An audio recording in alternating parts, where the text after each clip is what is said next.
nagkukulang na ng pagtitiwala yung aking mga kasamahan. Hindi na masaya sa aking pag-handle sa Blue Ribbon. Maybe, yun na, naisip ko na rin ito. Maybe stepping down is an option. Ang palibhasa na banggit na sina Romualdez at ko, tigil yung investigasyon. Iyan ang mga binabanat ng mga ilang netizens. Ano ba yan? Ano ang dahilan? Anong dahilan? Pakiramdam ko may nag-utos dito na mag-resign siya kasi hindi niya kaya, marami siyang kalaban. Bakit? Anong dahilan nangyari yun? Para sa susunod na pagdinig. Katunayan, nakaready na nga yung subject to my approval, yung guest list, no? Tentative. Kasama doon si dating Speaker Romualdez na ang usapan namin ni Senate President. Sa halip na imbitahin diretso, ipapadala yung request kay Speaker Faustino the Fifth. At yung kay dating Congressman Saldico, ipapadala yung invitation sa kanyang bahay.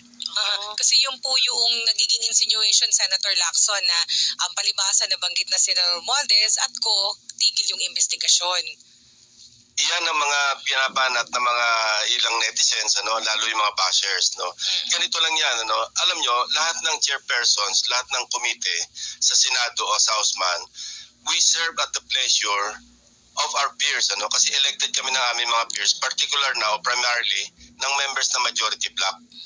So, may mga, sabihin na natin, may mga disappointment na in-express yung aking mga kasamahan sa Senado. Narinig natin si Senator JB, Senator Sherwin, ganoon din nakapag-express ng kanilang sentimiento.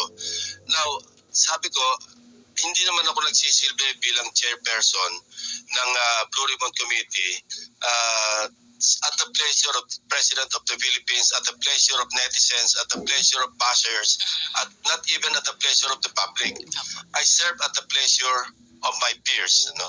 At kung nagkukulang na ng pagtitiwala yung aking mga kasamahan, yung especially kung mas marami sa kanila, hindi na masaya sa aking pag-handle sa Blue Ribbon, maybe, yun na, naisip ko na rin ito, maybe stepping down is an option. Sir, kino-consider niyo po yan? Yes, dahil nga sa mga naririnig kong mga pahiwatig ng aking mga kasamahan, isa sa mga konsiderasyon ko mag-move na lang o magsabit ng aking resignation bilang chairperson at humanap sila na ibang pwede maging chairman ng Blue Ribbon Committee. Pero kung kayo... Naisipan ko na yan nung dati nga because nga dito sa mga bagong mga developments na naririnig ko yung mga statements ng aking mga peers, aking mga colleagues, particular na sa majority bloc. Sige, Isa. Sorry, kung kayo po ang tatanungin, sa palagay nyo ba, hindi nyo na-handle ng mabuti yung trabaho as Senate Blue Ribbon Committee Chairperson? Kasi nito mga nakalipas na pagdinig, aminin po natin, ang dami namang na-reveal, di ba? Ang daming lumabas. Saka mas gumanda yung takbo. Correct. Observation na mas gumanda po yung takbo ng investigation. Ako personally, medyo nagulat ako na may ganun pala. Kung ako tatanungin, siyempre sasabihin ko, maayos ang aking pag-handle. Dangan nga lang, lagi may gumugulo. Hindi pa nga nagsisimula yung pagdinig, pagkatapos ng court order, meron agad ng gugulo. So doon nagkakaroon ng perception na hindi maganda yung pag-handle. Pero I think, and I honestly think na maayos yung aking pag-handle. Pero sabi ko nga, nagsisilbi naman ako bilang chairman at the pleasure of my peers. Kung wala silang tiwala sa akin, kung mayroon sa kanila walang tiwala, then hindi naman ako ganun kamanhid para hindi ko maramdaman yon dahil nga nakapag-express na sila ng disappointment.